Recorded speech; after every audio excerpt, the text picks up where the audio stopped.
Kiri Moto provides us with a sample cube to work with, so we will look at this first. If you go to Setup and then click on Machine, you can select the name of the 3D printer that you use. By changing the 3D printer to the one that you will be using, it will adjust the size of the print bed as well as the settings that go along with your 3D printer. If you don't have a 3D printer or don't know what type of printer you have available, that's okay. You can keep it on the default device. I will leave mine on the default device and just click the X. All right, let's jump into the fun part, which is slicing. Go to Start and then click on Slice. All right, if you look at the bottom, you can see the total number of layers, which is 123 layers. What's really great is you can back up and see each layer. So if I go all the way back to the beginning, you can see, and I'm zooming in using my scroll wheel, starting with the first layer, you can see how this will print layer by layer. As you can see, this is not a completely solid cube. It's actually pretty hollow inside. And we're going to talk about infill in just a second. But for now, let's get an idea of how long it will take for this cube to print. All right, to do that, we will go to Export.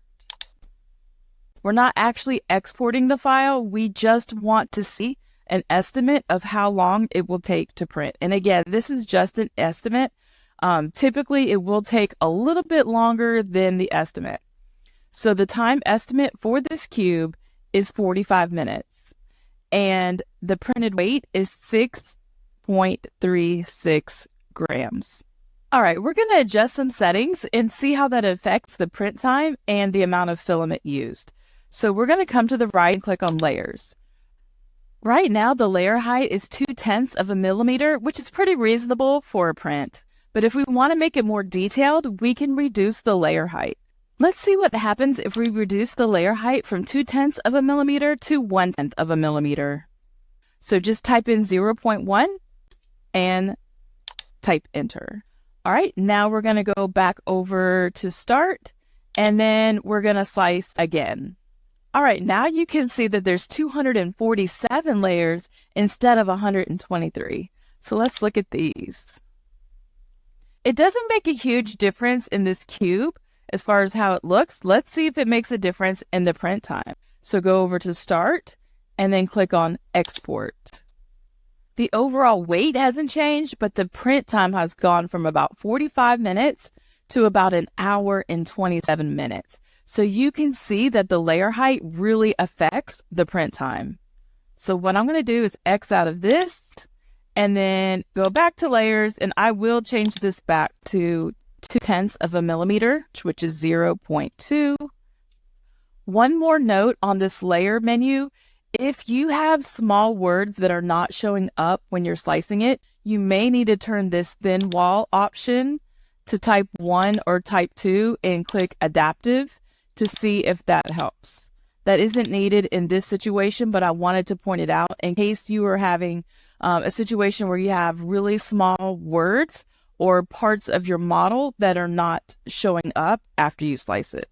Another thing that can affect print time is your infill percentage. So we're going to click on Infill, and you can see the different types of infill. Right now, we have it set to hex. I don't know if you noticed the hexagons as we were going through the layers, but you can change the type of fill. I'm just going to leave it hex for now. But the fill amount is the fill percentage. So right now, we have it at 0.1, which is 10%. All right, that is pretty reasonable for what we're doing. If you want to make it more solid, say you wanted to make it 50% infill, we'll change this to 0.5 and hit Enter just to see what happens. All right, and then we'll go over to Start and Slice. All right, remember, we're back to 123 layers because we changed the layer height, but let's explore to see what the infill looks like. And you can see that even though we are still using the hexagon infill, there's a lot more hexagons now. So it's a lot more solid as a shape. Let's see if this affects the print time. So we'll go to Start and then click on Export. So the print time went from 45 minutes to 53 minutes. And as you can see, the weight also increased from about 6 grams to 8 grams. So that means it is using more filament and taking more time. For the project we're working on, 10 to 20% infill is fine. So I'm going to go back to infill, click on it, and then change it from 0.5. I'll change it back to 0.1. There's one more thing I wanted to show you before we start working with our object. Let's click on Support, and we want to click on Detect. All right, so what we have here, the blue blocks means that support is needed with our design. Let's see if that support affects our print time. So we'll go to Start and then Export.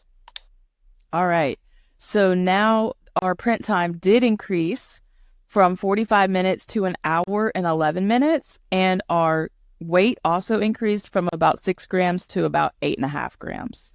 For our project, we're trying to avoid needing support, so just keep that in mind as we import our item that we created. This is what the model looks like with the support material. Support material is just temporary, so it will print and it allows the layers above it to print well, but when you're completely done with the print, it is designed to be removed at the end. Sometimes support is needed, but it does increase the print time and the amount of filament that is used. In the next video, we're going to work with the item that we created. Thanks for watching.